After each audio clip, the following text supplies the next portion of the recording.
Кочани е во фокусот и ќе се почне оттаму. Направена е работна група. Утре состанок со директорката на болницата, како и средби со граѓаните. Ново именуваниот министер за здравство Азир Алију го најави својот амбициозен план за подобрување на состојбата во здравствениот систем. Тие средби нема да биде средби во кои што ќе одиме заедно со новинари.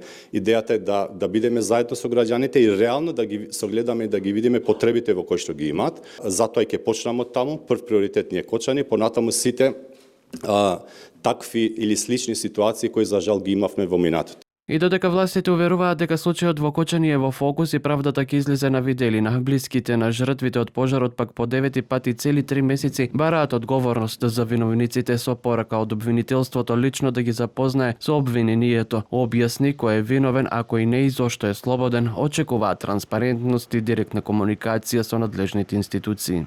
Сметаме дека од суштинско значење основното јавно обвинителство во Кочани конечно и целосно да не запознае со исходот од истражната постапка, како и со содржината на поднесениот обвинителен акт.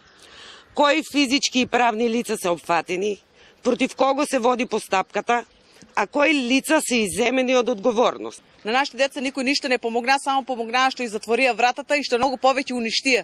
Да е била вратата отворена, немало е толку да бидат уништени и ќе се спасили. Мојот ангел Моника не почина од болест. Ја убија.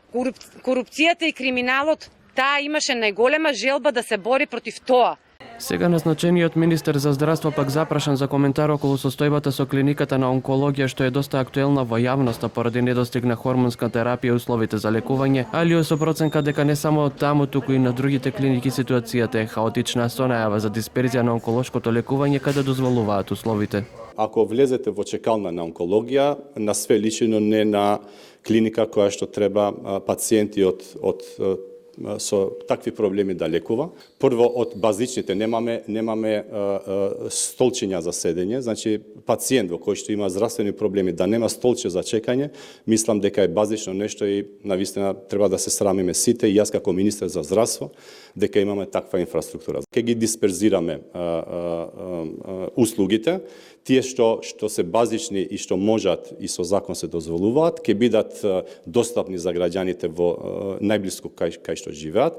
Решението е да може 6 месеци пред истекот на договорот со постоечкиот тендер и компанија, да мора секоја клиника, секоја институција да го отвори, да го затвори тој процес. Според најавената програма на Алију ќе се гради систем на 5 столба како здравството би било политички независно, стабилно и сервис во служба за населението.